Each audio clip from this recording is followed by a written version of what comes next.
আসসালামু আলাইকুম।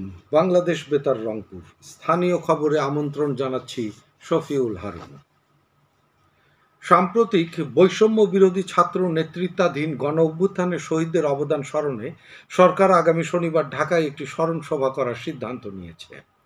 গতকাল সচিবালয়ে অর্থ বিভাগের সম্মেলন কক্ষে অন্তর্বর্তী সরকারের অর্থ ও বাণিজ্য এবং বিজ্ঞান ও প্রযুক্তি উপদেষ্টা ডক্টর সালেহ উদ্দিন আহমেদের সভাপতিত্বে অর্থনৈতিক বিষয়াদি সংক্রান্ত উপদেষ্টা পরিষদ কমিটির দ্বিতীয় সভায় এই সিদ্ধান্ত নেওয়া হয়।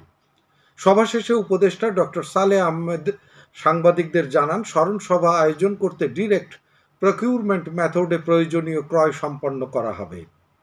বৈঠকে এই লক্ষ্যে একটি প্রস্তাব নীতিগত অনুমোদন দেওয়া হয়েছে। তিনি জানান, তথ্য ও সম্প্রচার মন্ত্রণালয়ের উপদেষ্টা স্মরণ সভার প্রস্তুতির বিষয়টি দেখছেন।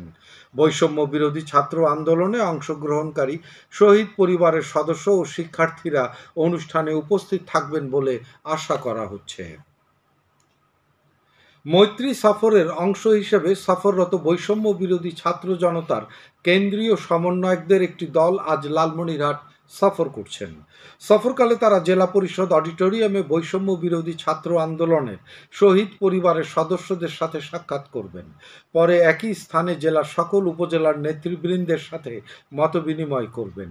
বিকেলে কালেক্টরেট মাঠে কেন্দ্রীয় সমন্বয়কগণের সাথে ছাত্র জনতার মতবিনিময় সভা অনুষ্ঠিত হবে। অবিলম্বে বিশেষ ট্রাইব্যুনাল গঠন করে জুলাই আগস্ট হত্যাকাণ্ডের বিচার, আইন শৃঙ্খলা ফিরিয়ে এনে জনমনে স্বস্তি, খেলাপি ঋণ, দুর্নীতি ও পাচারের টাকা উদ্ধার, সিন্ডিকেটের ভেঙে দ্রব্যমূল্য নিয়ন্ত্রণ এবং নির্বাচন ব্যবস্থার সংস্কারের দাবিতে মানববন্ধন সমাবেশ করেছে বাম গণতান্ত্রিক জোট ও বাংলাদেশ জাসদ।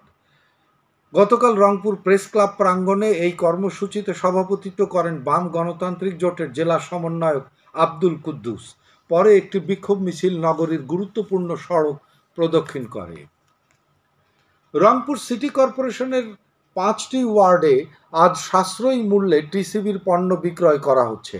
এই কর্মসূচির আওতায় সিটি কর্পোরেশনের 29, 30, 31, 32 এবং 33 নম্বর ওয়ার্ডে চাল, ডাল ও তেল 470 টাকা প্যাকেজ মূল্যে বিক্রি করা হচ্ছে। এছাড়াও জেলার বদরগঞ্জ, মিঠাপুকুর, পীরগাছা, কাউনিয়া এবং গঙ্গাচড়া উপজেলায় কার্ডধারী প্রত্যেকের কাছে একই পরিমাণ পণ্য সমমূল্যে বিক্রয় করা হচ্ছে। সিটি কর্পোরেশন সহ জেলার 49,917 জন টিসিবি কার্ডধারীর মধ্যে সংশ্লিষ্ট ডিলারগণ 48টি স্থায়ী পয়েন্টে এইসব পণ্য বিক্রি করছেন। কুড়িগ্রামের চিলমারী উপজেলায় একটি সড়ক উন্নয়নের কাজ এগিয়ে চলেছে। এই জন্য ব্যয় করা হচ্ছে 95 লাখেরও বেশি টাকা। প্রকল্পের আওতায় উপজেলার বন বিভাগের অফিস থেকে রাজারভিটা হয়ে মণ্ডলপাড়া পর্যন্ত সড়কের প্রায় 4 কিলোমিটার অংশ পাকাকরণ সহ একই সড়কে 4টি কালভার্ট নির্মাণ করা হচ্ছে। স্থানীয় সরকার প্রকৌশল অধিদপ্তরের তত্ত্বাবধানে ইতোমধ্যেই প্রকল্পের 70% কাজ শেষ হয়েছে। বাকি কাজ আগামী বছর জুন মাস নাগাদ শেষ হবে বলে আশা করা হচ্ছে। জয়পুরহাটের খেতলাল উপজেলায় একটি সড়ক উন্নয়ন প্রকল্পের কাজ এগিয়ে চলেছে। এই জন্য ব্যয় করা হচ্ছে 95 লাখেরও বেশি টাকা। রাজশাহী বিভাগ পল্লী অবকাঠামো উন্নয়ন প্রকল্পের আওতায় উপজেলার কাজিরপাড়া থেকে জিয়াপুর গ্রামীণ সড়কের 1 কিলোমিটার অংশ পাকা করা হচ্ছে। স্থানীয় সরকার প্রকৌশল অধিদপ্তরের তত্ত্বাবধানে ইতোমধ্যেই প্রকল্পের 70% কাজ সম্পন্ন হয়েছে। বাকি কাজ আগামী অক্টোবর মাসের মধ্যেই শেষ হবার কথা রয়েছে। গাইবান্ধার সুন্দরগঞ্জ উপজেলার পল্লী কর্মসংস্থান ও সড়ক রক্ষণাবেক্ষণ কর্মসূচির নারী কর্মীদের সঞ্চয়ী টাকার চেক গতকাল বিতরণ করা হয়েছে। উপজেলা পরিষদ সম্মেলন কক্ষে এ উপলক্ষে আয়োজিত অনুষ্ঠানে প্রকল্পে কর্মরত 150 জন নারী কর্মীর মাঝে এ সময় 1,64,28,000 টাকার চেক ও সনদ বিতরণ করা হয়। এতে প্রত্যেক নারী কর্মীকে 1,12,650 টাকা করে চেক প্রদান করা হয়।